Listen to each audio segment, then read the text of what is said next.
श्रीमद्भगवद्गीता अध्याय 14 प्रकृतिका तीन गुण। श्री भगवान वाच परम भूयं प्रवक्ष्यामि ज्ञानानं ज्ञानमुत्तमं यज्ञात्वा मुनय सर्वे परम सिद्धिमितो गतः।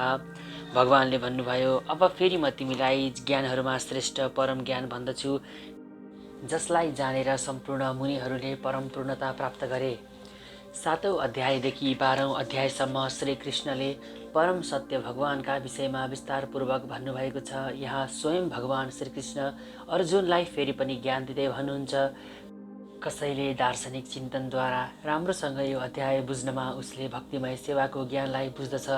विनयपूर्वक ज्ञानको विकास गर्दै जाँदा भवबन्धनबाट मानिसले छुटकारा पाउँदछ भन्ने कुरा 13औं अध्यायमा स्पष्टताका साथ बताइएको छ। साथै प्रकृतिका गुणहरूको सम्पर्कले गर्दा नै मानिस भौतिक जगतका बन्धनहरूमा बाँधिन पुग्दछ भन्ने पनि यहाँ भनिएको छ। अब यस अध्यायमा स्वयं भगवान प्रकृतिका गुणहरू कुन कुन हुन्, ती गुणहरूले कसरी काम गर्दछन्, जीवलाई तिनले कसरी बन्धनमा पार्दछन् र कसरी मोक्ष प्रदान गर्दछन् भन्ने कुरा भन्नुहुन्छ।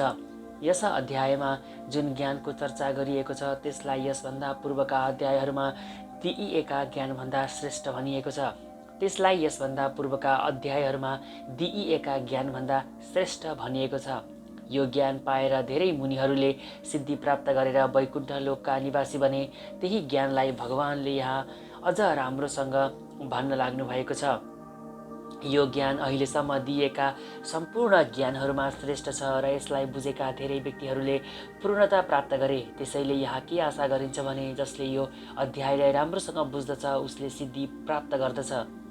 इदं ज्ञानमुपाश्रित्य मम साध्यं यमागता सर्गोऽपि नोपजायन्ते प्रलयेन व्यवस्थिञ्च। यो ज्ञानमा स्थिर भएर मानिसले मेरो दिव्य स्वभाव प्रकृतिलाई प्राप्त गर्न सक्दछ। यसरी ज्ञानमा स्थिर भएको मानिस न सृष्टि हुँदा उत्पन्न हुन्छ न त प्रलय हुँदा विचलित हुन्छ। पूर्ण दिव्य ज्ञान प्राप्त गरेपछि मानिसले भगवानको जस्तै स्वभाव प्राप्त गर्दछ र जन्म मृत्युका चक्रबाट मुक्त हुन्छ। तर जीवात्माका रूपमा उसको आफ्नो स्वरूप नष्ट हुँदैन। वैदिक साहित्यबाट के बुझिन्छ भने वैकुण्ठ जगतमा पुगेका मुक्तात्माहरू निरन्तर भगवानका चरणकमलको दर्शन गर्दै भगवानको दिव्य प्रेमा भक्तिमा लागिरहन्छन्। यसरी मुक्त प्राप्त गरेपछि पनि भक्तहरूले आफ्नो निजी स्वरूपको त्याग गर्दैनन्। साधारणतया हामीले जुन ज्ञान यो संसारमा पाउँदछौँ त्यो ज्ञान प्रकृतिका तीन गुणहरूबाट दूषित भएका हुन्छन्। यी तीन गुणबाट दूषित नहुने ज्ञानलाई नै दिव्य ज्ञान भनिन्छ। त्यस्तो दिव्य ज्ञानमा स्थित हुने व्यक्ति भगवानको समकक्ष स्थितिमा पुग्दछ। चिन्तामय आकाशका बारेमा जानकारी नहुने व्यक्तिहरू भौतिक स्वरूपका क्रियाकलापहरूबाट मुक्त हुन साथ यो आध्यात्मिक स्वरूप विविधता विहीन भएर निराकार बन्न पुग्दछ भन्ने मान्दछन्। तर यस जगतमा जस्तै आध्यात्मिक जगतमा पनि धेरै विविधताहरू छन्। यो कुरा नबुझ्नेहरू आध्यात्मिक जगत भनेको त विविधतामय यो भौतिक जगतभन्दा भिन्दै हो भन्ने ठान्दछन्। तर वास्तवमा आध्यात्मिक जगत अर्थात् चिन्मय आकाशमा पुगेपछि मानिसले पनि आध्यात्मिक स्वरूप नै प्राप्त गर्दछ। चिन्मय आकाशमा हुने सम्पूर्ण क्रियाकलापहरू आध्यात्मिक हुन्छन्। त्यो आध्यात्मिक स्थितिलाई भक्तिमय जीवन भनिन्छ। त्यहाँको वातावरण सधैँ प्रदूषण रहित हुन्छ। त्यहाँ पुगेपछि मानिसहरू पनि गुणका दृष्टिले परमेश्वरका समकक्ष हुन पुग्दछन्। यस प्रकारको ज्ञान पाउनका लागि मानिसले आफूमा यस्तै आध्यात्मिक गुणहरूको विकास गर्नुपर्दछ। जसले यस किसिमका आध्यात्मिक गुणको विकास गर्दछ त्यो व्यक्ति भौतिक जगतको सृष्टि वा त्यसको विनाशबाट प्रभावित हुँदैन। मम योनिर्महद्ब्रह्म तस्मिन् गर्भदध्याम्यहं सम्भव सर्वभूतानां ततो भवति भारत। हे भारत, ब्रह्म नामका सम्पूर्ण भौतिक वस्तु नै जन्मको स्रोत हो र मैले त्यही ब्रह्मलाई गर्भमा स्थापित गरिदिन्छु। यसरी सम्पूर्ण जीवात्माको जन्म सम्भव हुन्छ। यो संसारको व्याख्या हो। क्षेत्र र क्षेत्रज्ञ अर्थात् शरीर र आत्माको संयोगबाट यहाँ हरेक कुरा भएको हुन्छ।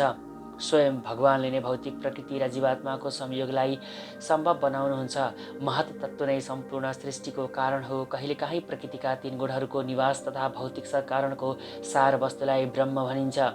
ती सम्पूर्ण सार वस्तुलाई भगवानले गर्भमा स्थापित गर्नुहुन्छ र यसरी असङ्ख्य ब्रह्माण्डहरूको उत्पत्ति सम्भव हुन्छ।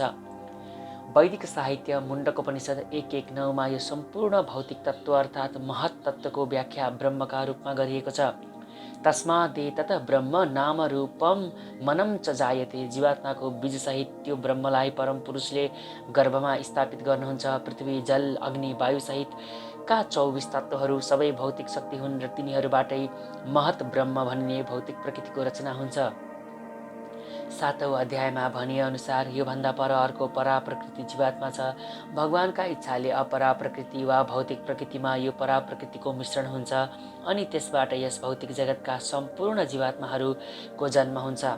बिच्छीले धानको थुप्रोमा फूल पार्दछ, त्यसैले कहिलेकाहीँ भनिन्छ धानबाट बिच्छी उत्पन्न हुन्छ, तर धान बिच्छीलाई जन्माउने कारक तत्त्व होइन। वास्तवमा धानमा पोथी बिच्छीले नै फूल पारेर छाडेकी हुन्छ। त्यसै गरी यो भौतिक प्रकृति पनि जीवात्माको उत्पत्ति वा जन्मको कारण होइन, त्यहाँ भगवानद्वारा नै बीज प्रदान गरिएको हुन्छ। ती जीवात्माहरू भौतिक प्रकृतिबाट उत्पन्न भए जस्ता देखिने मात्र हुन्। यस प्रकार प्रत्येक जीवात्मा आफ्नो पूर्वजन्मका कर्मअनुसार विभिन्न शरीर धारण गर्दछ।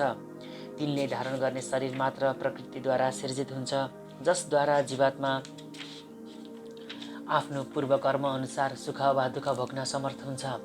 अतः भौतिक जगतमा समग्र जीवात्माको सृष्टिका मूल कारण भगवान नै हुनुहुन्छ। सर्वयोनिषु कौन्तेय मूर्तय सम्भवन्ति या तासां ब्रह्म महद्योनिराम बीजः प्रदः पिता। हे कुन्ती पुत्र, यो भौतिक जगतमा जे जति पनि जीव योनिहरू जन्म लिन सम्भव देखिएका छन् ती सबैको बीजदाता पिता म नै हुँ, यो तिमीले बुझ्नु पर्दछ। भगवान श्रीकृष्ण नै सम्पूर्ण जीवात्माका मूल पिता हुनुहुन्छ भन्ने कुरा यो श्लोकमा स्पष्टसँग व्याख्या गरिएको छ। जीवात्माहरू भनेको भौतिक प्रकृति र आध्यात्मिक प्रकृतिका संयोग हुन्। यस्ता जीवात्माहरू यस लोकमा मात्र नभएर प्रत्येक लोकमा छन्। ब्रह्माको निवास स्थल सर्वोच्च ब्रह्मलोकमा पनि जीवात्माहरू छन्। जीवात्मा जहीँ तहीँ छन्। पृथ्वीमा जीवात्माहरू छन्, पानीमा जीवात्मा छन् र आगोमा पनि जीवात्माहरू छन्। यी सम्पूर्ण जीवात्माहरू भौतिक प्रकृति रूपी माता र भगवान श्रीकृष्णको बीज प्रदान विधिका कारणले देखा परेका हुन्। यसको तात्पर्य के हो भने भौतिक जगतले सम्पूर्ण जीवात्मालाई आफ्नो गर्भमा लिएको छ, जो आफ्ना पूर्व कर्म अनुसार सृष्टिको समयमा विभिन्न स्वरूपमा प्रकट हुन्छन्। सत्तम रजम स्तमम इति गुणा प्रकृति सम्भवा निबन्धन्ति महाबाहो देहे देहि नवव्ययम्। हे महाबाहु अर्जुन, भौतिक प्रकृति सत्व रज र तम यी 3 गुणले युक्त छ। जब सनातन जीवात्माहरू यस प्रकृतिका सम्पर्कमा आउँदछन् ती गुणहरूले तिनलाई बद्ध बनाइदिन्छन्। जीवात्मा दिव्य हुनाले भौतिक प्रकृतिसँग उसको कुनै सरोकार छैन, तैपनि प्रकृतिद्वारा बद्ध भएकोले प्रकृतिका गुणहरूको अधीनमा रहेर उसले कर्म गरिरहन्छ। जीवात्माले विभिन्न प्रकारका शरीर प्राप्त गरेको हुनाले प्रकृतिका विविध अवस्थामा तिनीहरू स्वभाव अनुसार विभिन्न प्रकारका काम गर्न प्रेरित हुन्छन्। यही नै विभिन्न प्रकारका सुख र दुःखको कारण हो। तत्रं सत्वं निर्मलत्वात् प्रकाशमनामयं सुखसङ्गेन बध्नाति ज्ञानसङ्गेन चानघ। हे निष्पाप अर्जुन, सत्वगुण अन्य गुणहरूभन्दा पवित्रतम हुने हुनाले यो प्रकाशमय छ र यसले सबै पाप कर्महरूबाट मानिसलाई मुक्त गराउँदछ। अनि यस गुणमा अवस्थित व्यक्ति सुख र ज्ञान भावद्वारा बद्ध हुन्छ। प्रकृतिबद्ध जीवात्माहरू धेरै प्रकारका छन्। कोही सुखी छन्, कोही अत्यन्त क्रियाशील छन् र कोही असहाय छन्। प्रकृतिमा जीवको बद्ध अवस्थाका कारणले सम्पूर्ण प्रकारका मनोवृत्तिहरू देखा पर्दछ। जीवात्माहरू कसरी विभिन्न प्रकारले बद्ध हुन्छन् भन्ने व्याख्या भगवद् गीताको यस अध्यायमा गरिएको छ। सर्वप्रथम सतगुणका सम्बन्धमा विचार गरिएको छ। भौतिक जगतमा सतगुणको विकासको के प्रभाव हुन्छ भने सतगुणी व्यक्ति अरू बद्ध जीवात्माहरूका तुलनामा अधिक बुद्धिमान मानिन्छ। सतगुणी व्यक्ति शारीरिक शोक सन्तापबाट त्यति प्रभावित हुँदैन। उसमा भौतिक ज्ञानको विकास गर्ने चेतना हुन्छ। ब्राह्मण वर्ग यसका प्रतिनिधि हुन्। यिनलाई सतगुणमा अवस्थित मानिन्छ। सतगुणमा स्थित व्यक्ति पापपूर्ण कर्मबाट धेरै थोरै मुक्त नै हुन्छ भन्ने बुझाइबाट यी सुखको भाव आउँदछन्। वास्तवमा वैदिक साहित्यमा भनिएको छ सतगुणको अर्थ धेरै ज्ञान र बढी सुखको अनुभूति हो। तर समस्या के छ भने सतगुणमा अवस्थित हुँदा पनि जीवात्मा बद्ध नै हुन्छ, किनभने उसलाई ज्ञानको क्षेत्रमा अरूभन्दा म बढी विकसित छु भन्ने अनुभव हुन थाल्दछ। यसरी ऊ बद्ध हुन पुग्दछ। यसका श्रेष्ठ उदाहरण हुन् वैज्ञानिकहरू र दार्शनिकहरू। यिनीहरू प्रत्येकमा आफ्नो ज्ञानको ठुलो अभिमान हुन्छ। यिनीहरूले सामान्यतया आफ्नो जीविकाको स्तरलाई विकसित बनाएका हुन्छन्, त्यसैले तिनीहरूलाई केही भौतिक सुखको अनुभूति गर्दछन्। बद्ध जीवनमा अधिक सुखानुभूतिको भावले गर्दा तिनीहरू प्रकृतिको सतगुणद्वारा बाधिन्छन्। सतगुणमा रहँदा उनीहरूमा कर्मप्रतिको आकर्षण भइरहन्छ। जबसम्म यसरी कर्मप्रति आकर्षण भइरहन्छ तबसम्म तिनीहरूले प्रकृतिका गुणमा रहेर कुनै न कुनै प्रकारको शरीर धारण गर्नुपर्ने हुन्छ। यस प्रकार तिनीहरू मुक्त भएर वैकुण्ठ लोकमा जाने सम्भावना हुँदैन। अनि बारम्बार दार्शनिक, वैज्ञानिक वा कवि भएर जन्म लिने र बारम्बार जन्म र मृत्युका उनै दोषहरूमा आबद्ध हुने गर्दछन्। तैपनि भौतिक शक्तिको माया मोहका कारणले गर्दा तिनीहरू यस्ता किसिमको जीवनलाई आनन्दमय ठान्दछन्। रजो रागात्मकं विद्धि तृष्णासङ्ग समुद्भवम् बध्नाति कौन्तेय कर्मसङ्गेन देहिनम्। हे कौन्तेय, असीमित आकाङ्क्षा र तथा तृष्णाद्वारा रजोगुणको जन्म हुन्छ। यसको कारणले शरीरधारी जीवात्मा सांसारिक कर्मका बन्धनमा बाँधिन्छ। पुरुष र नारी बीचको पारस्परिक आकर्षणबाट रजोगुण उत्पन्न हुन्छ। नारीको पुरुषप्रति र पुरुषको नारीप्रति आकर्षण हुन्छ, त्यसलाई रजोगुण भनिन्छ। जब रजोगुणको वृद्धि हुन्छ, मानिसमा भौतिक भोगप्रतिको इच्छा बढ्न सुरु हुन्छ। ऊ इन्द्रिय तृप्तिका लागि भोग चाहन्छ। रजोगुणी मानिस इन्द्रिय तृप्तिका लागि समाज वा राष्ट्रमा आफ्नो सम्मान चाहन्छ र सुन्दर सन्तान, असल पत्नी र राम्रो घर सहितको एउटा सुखी परिवार पनि चाहन्छ। यी सबै रजोगुणका उत्पादन हुन्। जबसम्म मानिस ती वस्तुहरूप्रति इच्छुक हुन्छ, तबसम्म उसले कठिन परिश्रम गर्नुपर्ने हुन्छ। त्यसैले यहाँ स्पष्टसँग के भनिएको छ भने, मानिस कर्मका फलको सङ्गतमा पर्दछ र यस्ता कर्महरूबाट बाधिन पुग्दछ। आफ्नी पत्नी, सन्तान र समाजलाई प्रसन्न पार्नका लागि र आफ्नो इज्जत राख्नका लागि मानिसले काम गर्नुपर्दछ। त्यसैले सम्पूर्ण भौतिक जगत धेरै थोरै रजोगुणी नै छ। रजोगुणको मापदण्डमा आधुनिक सभ्यतालाई विकसित मानिन्छ। पहिले सतगुणमा अवस्थित हुनुलाई विकसित अवस्था मानिन्थ्यो। सतगुणमा हुनेलाई मुक्ति प्राप्त हुँदैन। त्यसले रजोगुणको जन्जालमा फँसेकाहरूको विषयमा झन् के भन्नु पर्यो। तमस्त्व ज्ञानज्ञं विद्धि मोहनं सर्वदेहिनां प्रमादालस्य निन्द्राभिस्तन्नि बध्नाति भारत।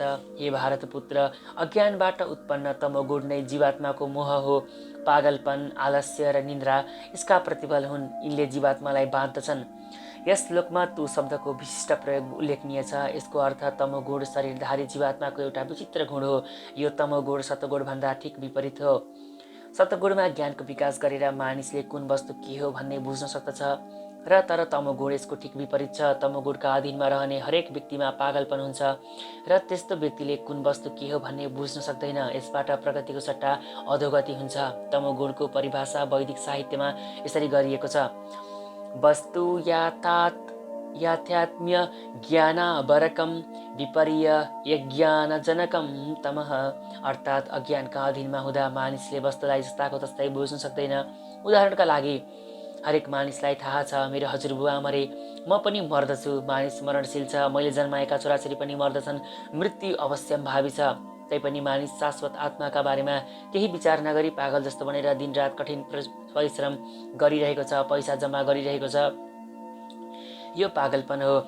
यही पागलपनले गर्दा तिनीहरू आध्यात्मिक ज्ञानमा अगाडि बढ्ने विषयमा अत्यन्त अनिच्छुक हुन्छन्। यस्ता मानिसहरू धेरै अल्छी पनि हुन्छन्। उनीहरूलाई आध्यात्मिक सत्सङ्गका लागि निमन्त्रणा गर्दा पनि यसप्रति त्यति रुचि राख्दैनन्। तिनीहरू रजोगुणी व्यक्तिहरू जतिको सक्रिय पनि हुँदैनन्। तमोगुणमा लिप्त भएका व्यक्तिको अर्को लक्षण धेरै सुत्नु हो।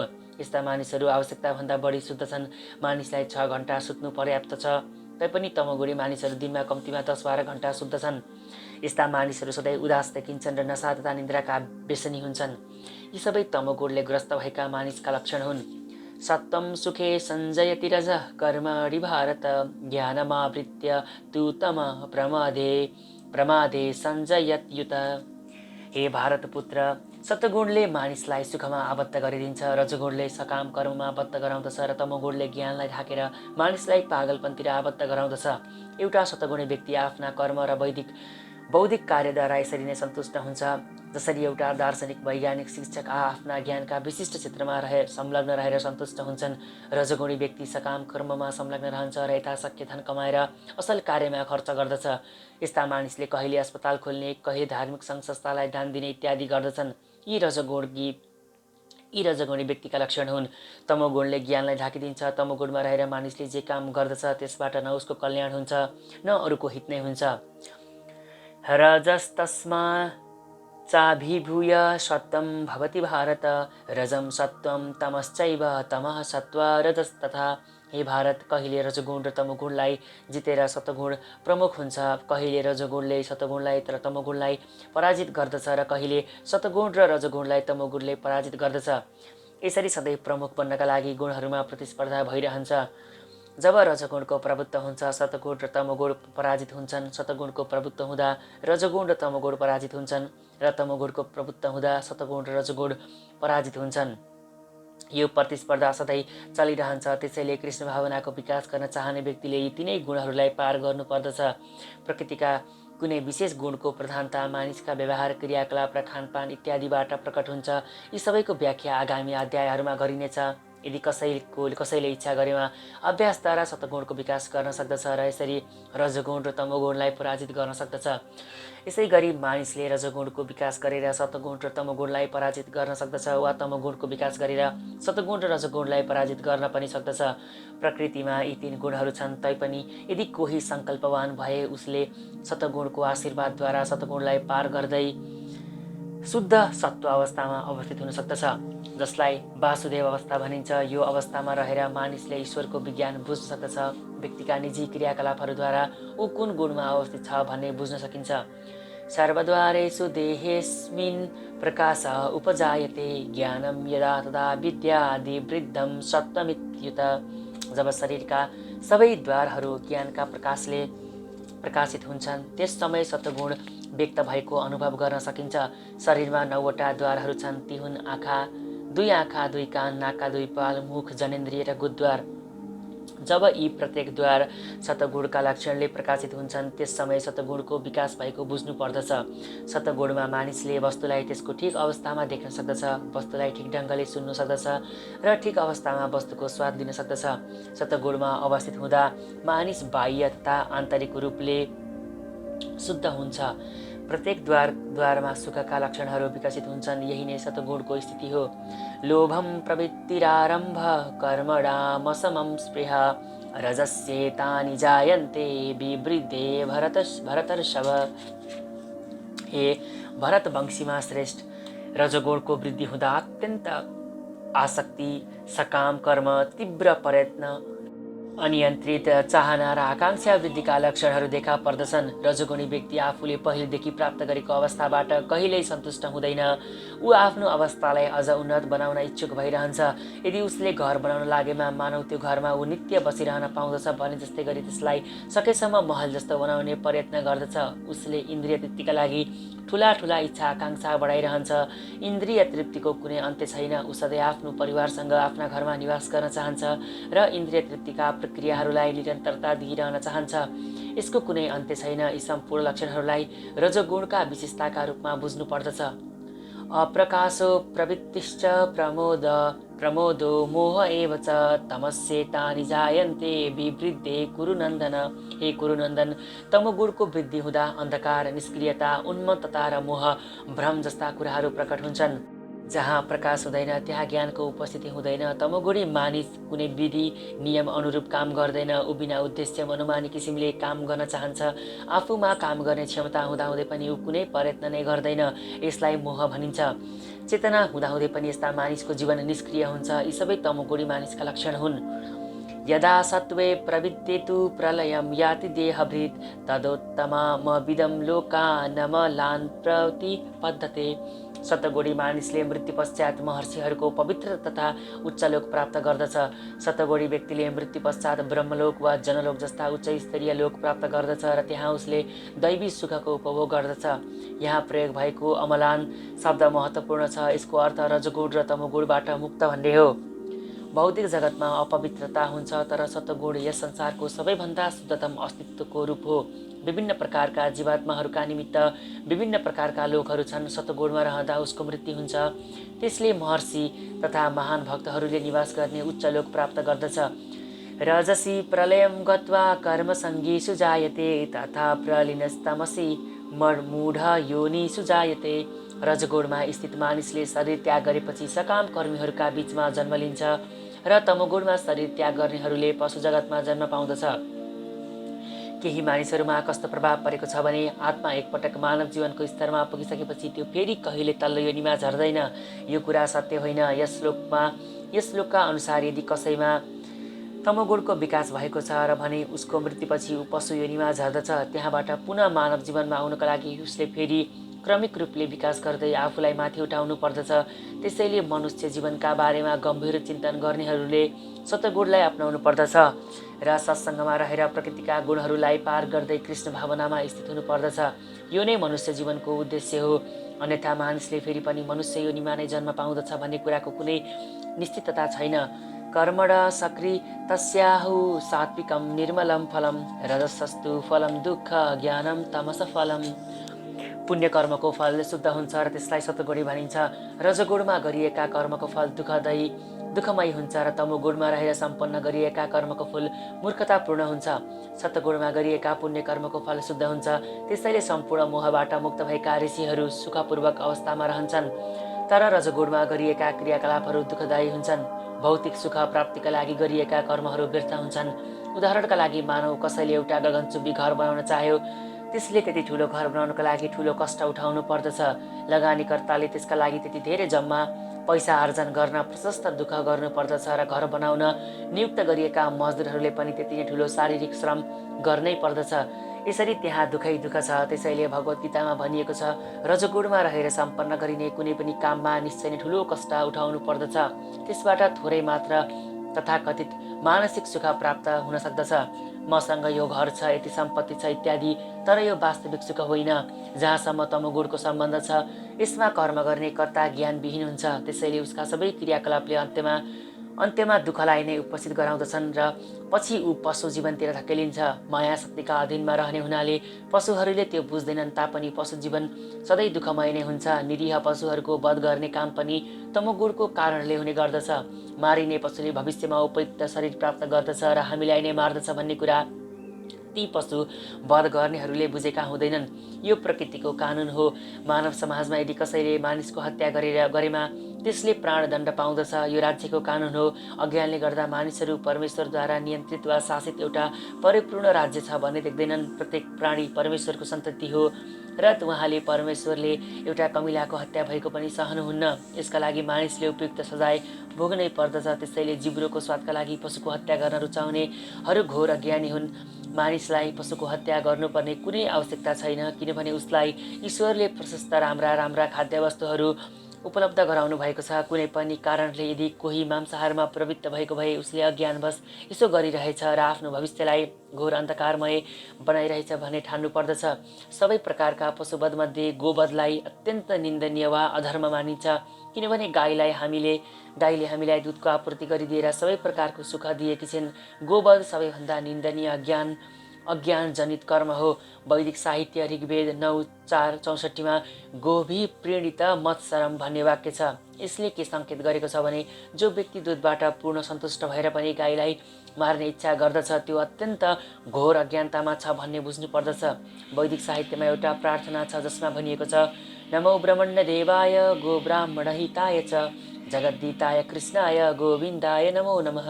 विष्णु पुराण 1:19-65 अर्थात् हे मेरा भगवान, हजुर गाईहरू र ब्राह्मणहरूका हितैषी हुनुहुन्छ तथा सम्पूर्ण मानव समाज र विश्वका पनि हितैषी हुनुहुन्छ। तात्पर्य के हो भने यस प्रार्थनामा गाई र ब्राह्मणहरूको रक्षाको विशेष उल्लेख गरिएको छ। ब्राह्मणहरू आध्यात्मिक शिक्षाका प्रतीक हुन् र गाईहरू अत्यन्त मूल्यवान भोजनका प्रतीक।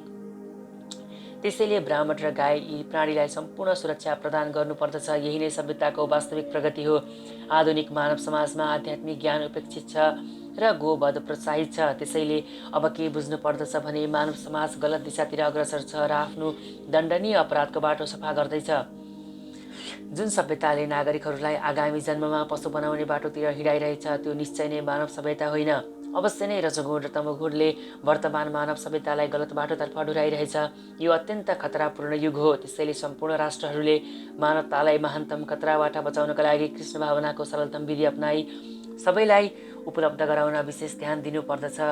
सत्वात् सञ्जायते ज्ञानम रजसो लोभ एव च प्रमादमोहौ तमसो भवतो ज्ञानमेव च। सतगुणबाट वास्तविक ज्ञानको विकास हुन्छ, रजोगुणबाट लोभको विकास हुन्छ र तमोगुणबाट मूर्खता, पागलपन र मोह वा भ्रमको विकास हुन्छ। वर्तमान सभ्यता जीवनका लागि त्यति अनुकूल नभएको हुनाले यो कृष्ण भावनाको सिफारिस गरिएको छ। कृष्ण भावनाका माध्यमबाट समाजले सतगुणको विकास गर्नेछ। सतगुणको विकास भएपछि मानिसहरू वस्तुलाई जस्ताको तस्तै देख्नेछन्। तमोगुणमा परेर मानिसहरू पशु जस्तै भएका छन् र वस्तुलाई स्पष्ट रूपले देख्न सकेका छैनन्। उदाहरणका लागि तमोगुणमा रहनाले मानिसहरू के बुझिरहेका छैनन् भने जुन पशुलाई अहिले हामी मार्दछौँ त्यही पशुले आगामी जन्ममा हामीलाई मार्ने अवसर पाउनेछ। मानिसमा वास्तविक ज्ञानको शिक्षा नहुनाले तिनीहरू अनुत्तरदायी भएका छन्। त्यो अनुत्तरदायीपनलाई रोक्नका लागि सर्वसाधारण जनतामा सतगुण उत्पन्न गराउने शिक्षा हुनुपर्दछ। यथार्थ रूपले सतगुणी शिक्षा प्राप्त गरेपछि मानिसहरू गम्भीर बन्नेछन् र वस्तुको ज्ञान सही रूपमा प्राप्त गर्नेछन्। अनि मात्र मानिसहरू सुखी र सम्पन्न समृद्ध बन्नेछन्। अधिकांश मानिसहरू सुखी र समृद्ध छैनन् तापनि यदि उक्त जनसङ्ख्याको एउटा निश्चित प्रतिशतमा कृष्ण भावनाको विकास भए र तिनीहरू सतगुणी भइदिए संसारभरि नै शान्ति र समृद्धिको सम्भावना छ। अन्यथा यदि संसारमा मानिसहरू रजोगुण वा तमोगुणमा समर्पित भए शान्ति एवं समृद्धि आउन नै सक्दैन। रजोगुणी मानिसहरू लोभी हुन्छन् र इन्द्रिय भोकका लागि हुने तिनीहरूको इच्छाको कुनै सीमा हुँदैन। हामी देख्न सक्दछौँ इन्द्रिय तृप्तिका लागि प्रशस्त पैसा र पर्याप्त सामग्रीहरूको व्यवस्था भएका मानिसहरू पनि छन्, तर तिनीहरू न कहिले सुखी देखिन्छन् न त तिनका मनमा शान्ति छ। रजोगुणमा अवस्थित भएका मानिसलाई त्यो सम्भव छैन। सुखको चाहना गर्नेलाई उसको पैसाले सहायता गर्दैन। उसले कृष्ण भावनाको अभ्यास गरेर आफूलाई सतगुणमा अवस्थित गराउनु पर्दछ। रजोगुणमा संलग्न रहन्जेल मानिस मानसिक रूपले मात्र अप्रसन्न हुने होइन, उसको पेसा र व्यवसाय पनि अत्यन्त कष्टकारक हुन्छ। उसले आफ्नो प्रतिष्ठा बचाइराख्नका लागि पर्याप्त पैसा कमाउने विभिन्न उपाय र योजना बनाउनु पर्दछ। यो सबै कष्टपूर्ण छ। तमोगुणी मानिसहरू प्रमत्त हुन्छन्, उन्मत्त हुन्छन्। आफ्ना परिस्थितिहरूद्वारा पीडित भएर तिनीहरू मद्यपानको शरण लिन पुग्दछन् र त्यसरी तिनीहरू अझ बढी अज्ञानमा डुब्दछन्। तिनीहरूको आगामी जीवन अत्यन्त अन्धकारमय हुन्छ। ऊर्ध्व गच्छन्ति सत्तस्ता मध्ये तिष्ठति राजसा जगन्य गुणवृत्तिस्ता अधो गच्छन्ति तामसा। सतगुणी व्यक्तिहरू क्रमशः माथिल्ला उच्च लोकहरूमा जान्छन्। रजोगुणीहरू यसै पृथ्वीलोकमा बस्दछन् र तमोगुणीहरू तलतिरका नारकीय लोकहरूमा जान्छन्। यो श्लोकमा प्रकृतिका 3 गुणको कर्मफलको अझ स्पष्ट रूपले व्याख्या गरिएको छ। स्वर्ग आदि माथिल्ला लोकमा प्रत्येक व्यक्ति उच्च अवस्थामा प्रतिष्ठित हुन्छन्। सतगुणको विकासको मात्राअनुसार नै जीवहरू माथिल्ला विभिन्न लोकहरूमा जान्छन्। सबैभन्दा माथिल्लो लोक सत्यलोक वा ब्रह्मलोक हो, जहाँ यस ब्रह्माण्डका प्रधान पुरुष ब्रह्माजी निवास गर्नुहुन्छ। हामीले पहिल्यै देखिसकेका छौँ ब्रह्मलोकमा हुने जीवनको आश्चर्यजनक स्थितिको हिसाब कठिनताले गर्न सकिन्छ, तर सतगुणी अवस्था नामक जीवनको सर्वोच्च अवस्थाले हामीलाई त्यहाँ पुर्याउन सक्दछ। रजगुण मिश्रित हुन्छ। यो सतगुण र तमोगुणको बीचमा हुन्छ। मानिस सधैँ शुद्ध हुँदैन, तर यदि ऊ विशुद्ध रजगुणी भएको ऊ यो पृथ्वीमा केवल राजा या धनी मानिस बनेर रहन्छ, तर गुणहरूको मिश्रण भइरहने हुनाले ऊ तलतिर पनि जान सक्दछ। यस पृथ्वीका रजगुणी वा तमोगुणी मानिसहरू कुनै यान वा यन्त्रद्वारा बलपूर्वक माथिल्ला लोकहरूमा पुग्न सक्दैनन्। रजगुणमा रहने मानिस आगामी जीवनमा प्रमत्त हुन सक्ने सम्भावना पनि हुन्छ। तमोगुण सबैभन्दा निम्न कोटिको गुण हो, त्यसैले तमोगुणलाई निन्दनीय मानिएको छ। अज्ञान वा तमोगुणको विकासको परिणाम अत्यन्त जोखिमपूर्ण हुन्छ। भौतिक प्रकृतिमा यो सबैभन्दा निम्न प्रकारको गुण हो। मनुष्य योनिभन्दा तल 80 लाख जीव योनिहरू छन्। पशु पक्षी घस्रेर हिँड्ने रुख बिरुवा इत्यादि। अनि तमोगुणको विकास अनुसार मानिसलाई यी निन्दनीय अवस्थाका योनिहरूमा जानु पर्दछ। यहाँ प्रयोग भएको तामसा यो शब्द अत्यन्त अर्थपूर्ण छ। यो तामसा शब्दले यस्ता व्यक्तिलाई सङ्केत गर्दछ जो उच्च गुणतिर अग्रसर नभई निरन्तर तमोगुणमा रहिरहन्छन्। तिनीहरूको भविष्य अत्यन्त अन्धकारपूर्ण हुन्छ। तमोगुणी र रजगुणी मानिसहरूलाई सतगुणमा उठाउने एउटा अवसर तथा विधि छ, त्यसलाई कृष्ण भावना भन्दछन्। तर जसले यो अवसरबाट लाभ लिँदैन त्यो निश्चय नै निरन्तर निम्न गुणहरूमा नै रहिरहन्छ। नान्यम गुणेभ्यं कर्तारं यदा द्रष्टानुपश्यन्ति गुणेभ्यश्च परं विद्धि मदभावं सोऽधिगच्छति। सम्पूर्ण काम गर्ने कर्ता जसले प्रकृतिका 3 गुण बाहेक अरू केही होइन भन्ने कुरा राम्रोसँग देख्दछ, त्यसले यी सम्पूर्ण गुणहरूभन्दा पर रहेको परमेश्वरलाई जान्दछ र अन्त्यमा मेरो दिव्य स्वभावलाई प्राप्त गर्दछ। महात्माहरूबाट सिकेर र तिनलाई राम्रोसँग बुझेर मात्र मानिस प्रकृतिका गुणहरूको सबै क्रियाकलापबाट पार हुन सक्दछ। वास्तविक गुरु त भगवान श्रीकृष्ण नै हुनुहुन्छ। उहाँ अर्जुनलाई आध्यात्मिक ज्ञान दिइरहनु भएको छ। यसै गरी पूर्णतः कृष्ण भावना भावित व्यक्तिबाट प्रकृतिका गुणहरूको क्रियाकलापको विज्ञान सिक्नु पर्दछ, अन्यथा मानिसको जीवन लक्ष्यहीन हुनेछ। प्रामाणिक गुरुको उपदेशद्वारा जीवले आफ्नो आध्यात्मिक स्थिति, आफ्नो भौतिक शरीर र इन्द्रियहरूका बारेमा बुझ्न सक्दछ, साथै कसरी ऊ बन्धनमा बाँधियो र कसरी प्रकृतिका गुणहरूको अधीनमा आयो भन्ने जानकारी पनि उसले पाउन सक्दछ। प्रकृतिका यी गुणहरूका बन्धनमा परेर जीव असहाय हुन पुग्दछ र आफ्नो वास्तविक अवस्थाको बोध हुनासाथ आध्यात्मिक जीवनको अवसर पाएर उसले फेरि त्यही आफ्नो दिव्य स्थिति प्राप्त गर्न सक्दछ। वास्तवमा जीवात्मा स्वयं नै विभिन्न कर्मको कर्ता होइन, केही विशेष भौतिक गुणहरूद्वारा सञ्चालित विशेष किसिमको शरीरमा अवस्थित भएका कारणले नै जीव त्यस्ता कर्म गर्न बाध्य हुन्छ। कुनै आधिकारिक आध्यात्मिक व्यक्तिको सहायता नपाई मानिसले आफ्नो वास्तविक स्थिति बुझ्न सक्दैन। प्रामाणिक गुरुका सत्सङ्गमा रहेर नै उसले आफ्नो असली अवस्थालाई देख्न सक्दछ र त्यस प्रकारको बोध भइसकेपछि ऊ पूर्ण कृष्ण भावनामा दृढ हुन सक्दछ। कृष्ण भावना भावित व्यक्ति प्रकृतिका गुणहरूद्वारा नियन्त्रित हुँदैन। यसको चर्चा 7औं अध्यायमा भइसकेको छ। भगवान श्रीकृष्णका शरणमा समर्पित भएको व्यक्ति प्रकृतिका क्रियाकलापबाट मुक्त हुन्छ। वस्तुलाई यथार्थ रूपमा देख्न सक्ने सामर्थ्य व्यक्तिमाथि प्रकृतिको प्रभाव बिस्तारै समाप्त हुँदै जान्छ। गुणानेता नतित्यत्रीन् देहि देह समुद्धवा भवान जन्म मृत्यु जरा दुःखै विर्मुक्तो मृतमश्नुते।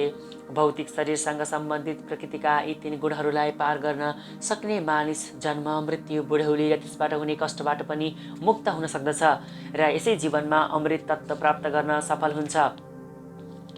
कृष्ण भावनाले पूर्ण भएपछि यही शरीरमा रहेर पनि कसरी दिव्य स्थितिमा पुग्न सकिन्छ भन्ने कुराको व्याख्या यस श्लोकमा गरिएको छ। संस्कृतको देही शब्दले शरीरधारी बन्ने भन्ने बुझाउँदछ। यही भौतिक शरीरमा रहेर पनि आध्यात्मिक ज्ञानको विकासद्वारा मानिस प्रकृतिका गुणहरूको प्रभावबाट मुक्त हुन सक्दछ। मानिसले यसै शरीरलाई पनि आध्यात्मिक जीवनको सुख भोग्न सक्दछ। कृष्ण भावना भावित व्यक्ति यो शरीर छोड्न साथ आध्यात्मिक लोकमा जाने कुरा निश्चित छ।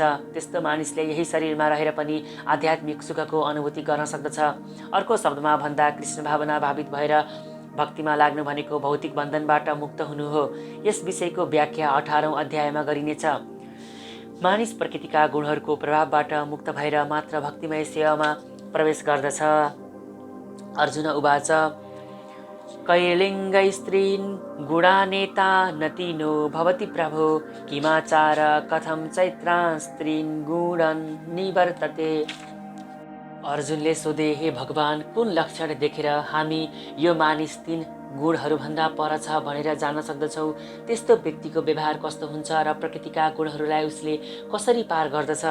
यस श्लोकमा अर्जुनले धेरै उपयुक्त प्रश्न गरेका छन्। यहाँ उनले प्रकृतिका गुणदेखि पार भएका व्यक्तिको लक्षण जान्न चाहेका छन्। सर्वप्रथम उनले यस्तो अलौकिक पुरुषको लक्षणबारे प्रश्न गरेका छन्। कुनै पनि व्यक्तिले भौतिक प्रकृतिका गुणहरूको प्रभावलाई पार गरिसकेको छ भन्ने कसरी जान्न सकिन्छ? अर्को प्रश्न हो, त्यस्तो व्यक्ति कसरी बस्दछ र यसका क्रियाकलाप कस्ता हुन्छन्? तिनीहरू नियमित हुन्छन् कि अनियमित? त्यसपछि अर्जुनले यो दिव्य स्वभाव प्राप्त गर्ने साधनका बारेमा प्रश्न गरे। यो अत्यन्त महत्त्वपूर्ण छ। सधैँभरि दिव्य अवस्थामा रहने प्रत्येक साधनहरूका बारेमा जानकारी नहुँदासम्म त्यसका लक्षणहरू देखाउने सम्भावना नै हुँदैन। अतः अर्जुनद्वारा सोधिएका यी सारा प्रश्नहरू अत्यन्त महत्त्वपूर्ण छन् र भगवानले तिनको उत्तर यस प्रकार दिँदै हुनुहुन्छ। श्री भगवान वाच प्रकाशं च प्रवृत्तिं च मोहमेव च पाण्डव न द्वेष्टि सम्प्रवृत्तानि न निवृत्तानि काङ्क्षति उदासीन वदासीनो गुणैयो न विचाल्यते गुणां वर्तन्ते इत्येवं यो वतिष्ठति नेङ्गते समदुःख सुख स्वस्थ समलोष्टास्म काञ्चन तुल्य प्रिया प्रियो धीरस्तुल्य निन्दास्म संस्तुति मानापमानयोस्तुल्य स्तुल्यो मित्रारिपक्षयो सर्वारम्भ परित्यागी गुणातीत स उच्यते। भगवानले भन्नुभयो, जसले प्रकाश, आसक्ति र मोह जस्ता कुराको उपस्थित हुँदा तिनीहरूप्रति द्वेष वा घृणा पनि गर्दैन र फेरि यी वस्तुहरू लुप्त हुँदा यिनको चाहना पनि गर्दैन। भौतिक गुणहरूका यी सम्पूर्ण प्रतिक्रियाबाट जो अविचलित तथा निश्चल रहन्छ, केवल गुणहरू मात्रै क्रियाशील हुन्छन् भन्ने जानेर जो दिव्य तथा तटस्थ रहन्छ। सुख र दुःखलाई समान ठानेर जो आफैमा स्थित छ, जसले माटोको डल्लो, ढुङ्गो र सुनलाई समान दृष्टिले हेर्दछ, इच्छित र अनिच्छित अवस्था उपस्थित हुँदा जो समभावमा रहन्छ, जो धीर छ, जो निन्दा र प्रशंसा, मान र अपमानमा पनि समान रहन्छ, जसले शत्रु र मित्र दुवै पक्षप्रति समान व्यवहार गर्दछ, जसले सम्पूर्ण भौतिक क्रियाकलापको परित्याग गरेको छ, त्यस्तो व्यक्तिलाई प्रकृतिका गुणहरूदेखि पर रहेको भनिन्छ।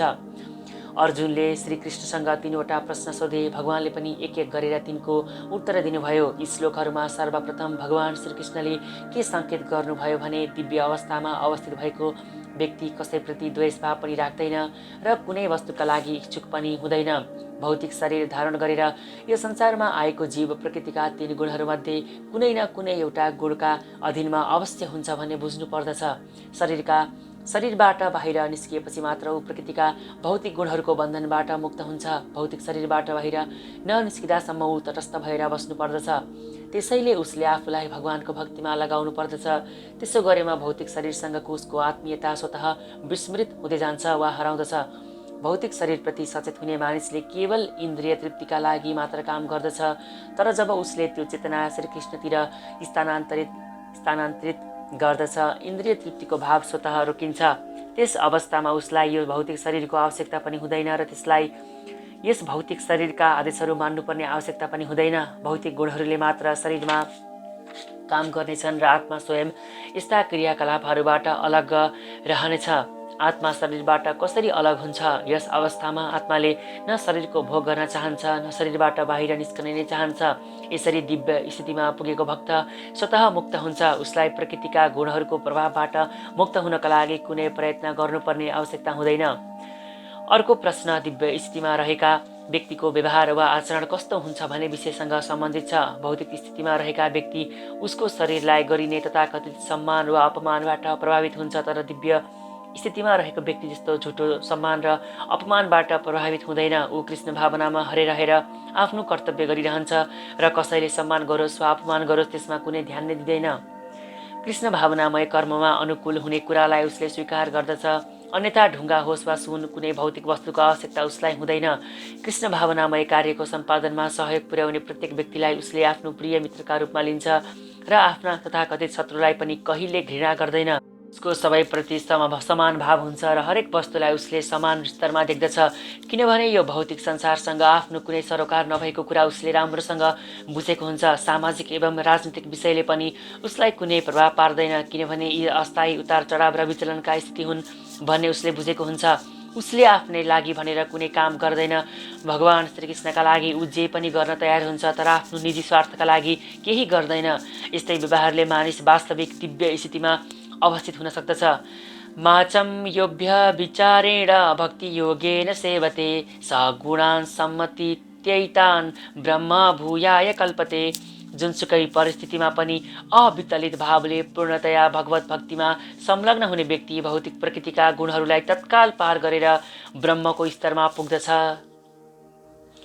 यो श्लोक अर्जुनको तेस्रो प्रश्नको उत्तरमा आएको छ। दिव्य स्थिति प्राप्त गर्ने साधन के हो भन्ने प्रश्न अर्जुनको थियो। यो भौतिक जगत प्रकृतिका गुणहरूको अधीनमा रहेर क्रियाशील छ भन्ने कुराको व्याख्या पहिले गरिसकियो। मानिस प्राकृतिक गुणहरूका क्रियाकलापबाट विचलित हुनु हुँदैन। उसले आफ्नो चेतनालाई यस्ता क्रियाकलापमा नलगाएर भगवान श्रीकृष्णको लागि गरिने काममा लगाउनु पर्दछ। श्रीकृष्णका लागि गरिने काम भक्ति योगका नामले चिनिन्छ। यसमा सधैँ भगवान श्रीकृष्णका लागि कार्य गरिन्छ। श्रीकृष्ण भन्नाले यहाँ केवल भगवान श्रीकृष्ण मात्र नभएर राम नारायण जस्ता श्रीकृष्णका विभिन्न अंश विस्तारहरू पनि पर्नुहुन्छ। उहाँका असङ्ख्य अंश विस्तारहरू छन्। जो भगवान श्रीकृष्णका कुनै पनि रूप वा अंश विस्तार प्रतिको भक्तिमा संलग्न हुन्छ त्यसलाई दिव्य स्थितिमा अवस्थित भएको छ भन्ने विचार गर्नुपर्दछ। मानिसले के कुराको विचार गर्नुपर्दछ भने भगवान श्रीकृष्णका सम्पूर्ण रूपहरू पूर्ण अलौकिक छन्, सच्चिदानन्दमय छन्। यस्ता ईश्वरीय व्यक्तित्वधारीहरू सर्वशक्तिमान तथा सर्वज्ञ हुन्छन् र तिनीहरूसँग सम्पूर्ण दिव्य गुणहरू हुन्छन्। यदि कसैले आफूलाई अचूक सङ्कल्पका साथ भगवान श्रीकृष्ण वा श्रीकृष्णका अंश विस्तारको सेवामा संलग्न गराउँदछ, त्यस्तो व्यक्तिले प्रकृतिका जित्न नसकिने गुणहरूलाई पनि सजिलैसँग जित्न सक्दछ। यसको व्याख्या पनि पहिले 7औं अध्यायमा गरिसकिएको छ। जसले आफूलाई भगवान श्रीकृष्णका शरणमा समर्पित गरेको छ त्यसले प्रकृतिका गुणको प्रभावलाई सजिलै पार गर्दछ। कृष्ण भावनामा हुनु वा कृष्ण भक्तिमा हुनुको अर्थ श्रीकृष्णसँगको समानता आर्जन गर्नु हो। भगवानका भनाइअनुसार उहाँको प्रकृति सच्चिदानन्दमय छ र सुनका कणहरू सुनखानीका अंश भए जस्तै जीवात्माहरू पनि उनै परम पुरुषका अंश हुन्। यस प्रकार जीवात्मा आफ्ना आध्यात्मिक स्वरूपमा जुनसुकै सुन जस्तै वा भगवान श्रीकृष्ण जस्तै गुणले युक्त छन् तापनि जीवको व्यष्टिगत भिन्नता यथावत रहिरहन्छ। अन्यथा भक्ति योगको प्रश्न नै उठ्ने थिएन। भक्ति योग भन्नु नै भगवान पनि हुनुहुन्छ र भक्तहरू पनि हुन्छन् अनि भक्त र भगवानका बीच प्रेमको आदान प्रदान चलिरहन्छ भन्ने कुरालाई जान्नु हो। त्यसैले भगवान र व्यष्टि जीवात्मा वा व्यक्तिका बीचमा दुईवटा पृथक व्यक्तित्व उपस्थित हुन्छ, अन्यथा भक्ति योगको कुनै अर्थ नै रहने थिएन। यदि भक्ति भगवानको जस्तै दिव्य स्थितिमा नहुने भए उसले भगवानको सेवा नै गर्न सक्ने थिएन। राजाको निजी सहायक हुनुको लागि व्यक्तिले त्यो योग्यता आर्जन गरेको हुनु पर्दछ। शारीरिक संक्रमणबाट मुक्त हुनको लागि अथवा ब्रह्म प्राप्तका लागि पनि त्यस्तै प्रकारको योग्यता चाहिन्छ। वैदिक साहित्यमा भनिएको छ ब्रह्मैव सन् ब्रह्माप्यति। यसको अर्थ मानिस पनि गुणात्मक रूपले ब्रह्मसँग एकाकार हुन पुग्दछ भन्ने हुन्छ। ब्रह्म तत्त्व प्राप्त गरेपछि मानिसले व्यष्टि आत्माका रूपमा आफ्नो शाश्वत ब्रह्मभावको पहिचानलाई गुमाउँदैन। ब्रह्मणो हि प्रतिष्ठाः ममृतस्याव्यवस्यश्च शाश्वतस्य सधर्मस्य सुखस्यैकान्तिकस्य च। अमर, अविनाशी, शाश्वत र परम सुखको स्वाभाविक अवस्था स्वरूप निराकार ब्रह्मको आधार पनि म नै हुँ। अमरता, अविनाशिता, शाश्वतता र सुखमयता ब्रह्मका स्वरूप हुन्। ब्रह्म दिव्य साक्षात्कार अनुभूतिको प्रारम्भ हो। परमात्मा यस दिव्य अनुभूतिको मध्य वा द्वितीय स्तर हो र भगवान त्यो परम सत्यको अन्तिम अनुभूति वा परम साक्षात्कार हुनुहुन्छ। त्यसैले परमात्मा र निराकार ब्रह्म दुवै परम पुरुषभित्र हुनुहुन्छ। 7औं अध्यायमा भनिएको छ यो भौतिक प्रकृति परमेश्वरकी अपराशक्तिको अभिव्यक्ति हो। भगवानले अंशसहित परा प्रकृतिलाई अपरा प्रकृतिका गर्भमा स्थापित गरिदिनुहुन्छ। त्यही नै भौतिक जगतमा उहाँको आध्यात्मिक स्पर्श हो। भौतिक प्रकृतिद्वारा बद्ध बनाइएको जीवात्माले जब आध्यात्मिक ज्ञानको विकास गर्न थाल्दछ उसले आफूलाई सांसारिक अस्तित्वको अवस्थाबाट माथि उठाउँदछ र क्रमशः परमेश्वरको ब्रह्मभावसम्म पुर्याउँदछ। जीवनमा यस प्रकारको ब्रह्मबोधको प्राप्ति आत्मा साक्षात्कारको पहिलो अवस्था हो। यस अवस्थामा ब्रह्मबोध व्यक्तिले भौतिक अवस्थालाई पार गर्दछ र ब्रह्म साक्षात्कारमा पूर्णता पाइसकेको हुँदैन। उसले इच्छा गरेमा ऊ यही ब्रह्मभूत अवस्थामा रहिरहन पनि सक्दछ र त्यसपछि बिस्तारै परमात्माको साक्षात्कारसम्म उठ्दछ र अन्त्यमा भगवत साक्षात्कार वा भगवानको अनुभूतिसम्म पुग्दछ। वैदिक साहित्यमा यसका धेरै उदाहरणहरू छन्। 4 कुमारहरू पनि पहिले सत्यको निराकार ब्रह्मभावमा उपस्थित हुनुहुन्थ्यो अनि त्यसपछि तिनीहरू बिस्तारै भक्तिभावको स्तरमा पुग्नुभयो। निराकार ब्रह्मभाव भन्दा माथि उठ्न सक्ने व्यक्तिको तल्लो स्तरमा पतन हुने डर हुन्छ। श्रीमद् भागवतमा भनिएको छ निराकार ब्रह्मको अवस्थासम्म पुगे पनि त्योभन्दा अझ माथि उठ्न नसकेसम्म वा परम पुरुषका बारेमा जानकारी नपाएसम्म उसको बुद्धि पूर्णतया निर्मल हुँदैन। त्यसैले ब्रह्मभावसम्म पुगिसकेर पनि यदि भगवानका भक्तिमा संलग्न नभए तल झर्ने सम्भावना रहिरहन्छ। वैदिक भाषामा यो पनि भनिएको छ रसो वैस रसम हे वायम लब्धानन्दी भवति। रसका सागर भगवान श्रीकृष्णलाई जानेपछि मात्र मानिस वास्तविक रूपमा दिव्य आनन्दमय हुन पुग्दछ। तैत्तरीय उपनिषद 2:7:1 परमेश्वर 6वटा ईश्वरले पूर्ण हुनुहुन्छ। जब भक्त उहाँको निकटमा पुग्दछ त्यहाँ भगवान र भक्तबीच उक्त 6 ऐश्वर्यको आदान प्रदान हुन्छ। राजाको सेवकले पनि लगभग राजाको जस्तो अवस्थाको उपभोग गर्दछ। यसरी शाश्वत सुख, अविनाशी सुख र शाश्वत जीवन यी 3 कुराहरू भक्तिका साथमा हुन्छन्। त्यसैले ब्रह्म वा शाश्वतता वा अविनाशिताको अनुभूति भक्तिमा समाहित हुन्छ। भक्ति सेवामा संलग्न व्यक्तिले यी कुराहरू प्राप्त गरिसकेको हुन्छ। जीवात्मा स्वभावले ब्रह्म भए पनि भौतिक जगतमाथि प्रभुत्व जमाउने इच्छाले गर्दा ऊ आफ्नो स्वरूपबाट तल झर्दछ।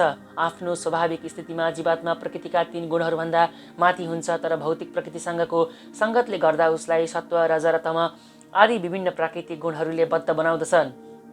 यिनै 3 गुणहरूको संसर्गका कारणले उसमा भौतिक जगतमाथि प्रभुत्व जमाउने चाहना उत्पन्न हुन्छ। पूर्णतया कृष्ण भावनामा रहेर भक्तिमा संलग्न भएमा ऊ तत्काल दिव्य स्थितिमा अवस्थित हुन पुग्दछ र भौतिक प्रकृतिलाई नियन्त्रण गर्ने उसको अवैध चाहना समाप्त हुन्छ र भगवानका दिव्य सेवामा दृढतापूर्वक अवस्थित हुन्छ। त्यसैले भक्तहरूका सङ्गतमा रहेर भक्तिको साक्षात्कार गर्नका लागि भनिएको श्रवण, कीर्तन, स्मरण आदि भक्तिका विधिहरूको अभ्यास मानिसले गर्नुपर्दछ। अनि बिस्तारै यस्तै सङ्गतले र गुरु कृपाका प्रभावले मानिसको प्रभुत्व जमाउने भौतिक चाहना समाप्त हुन्छ। यो अध्यायको 22औं श्लोकदेखि लिएर यो अन्तिम श्लोकसम्म यही विधिको सिफारिस गरिएको छ। भगवानको भक्ति अत्यन्त सरल छ, त्यसैले सधैँ भगवानको सेवामा संलग्न हुनुपर्दछ। भगवानका श्री विग्रहमा भोग लगाएको उच्छिष्ट भोजन ग्रहण गर्नुपर्दछ। भगवानका चरणकमलमा चढाएको फुलको सुगन्ध लिनुपर्दछ। भगवानले दिव्य लीलाहरू गर्नुभएका स्थानहरूको दर्शन गर्नुपर्दछ। भगवानका विविध क्रियाकलापका बारेमा र भक्तहरूसँग उहाँले गर्नुभएका प्रेम विनिमयका बारेमा पढ्नुपर्दछ। नित्य हरे कृष्ण कृष्ण कृष्ण हरे हरे, हरे राम राम राम हरे हरे यो दिव्य ध्वनि उच्चारण गर्नुपर्दछ र उपवास गरेर भगवान एवं उहाँका भक्तहरूको आविर्भाव र तिरोभावको स्मृति दिवस तथा उत्सव मनाउनु पर्दछ। यी विधिहरूको पालन गर्नाले मानिस सम्पूर्ण भौतिक क्रियाकलापबाट पूर्णतया विरक्त हुन पुग्दछ। यसरी मानिसले आफूलाई विभिन्न प्रकारका ब्रह्मभाव वा ब्रह्मज्योतिमा स्थित गराउन सक्दछ, जो गुणको दृष्टिले भगवानकै समान छन्। यसरी श्रीमद् भगवत गीता ग्रन्थ अन्तर्गत प्रकृतिका 3 गुण शीर्षक 14औं अध्यायको भक्ति वेदान्त तात्पर्य समाप्त भयो। हरि ओम तत्सत्।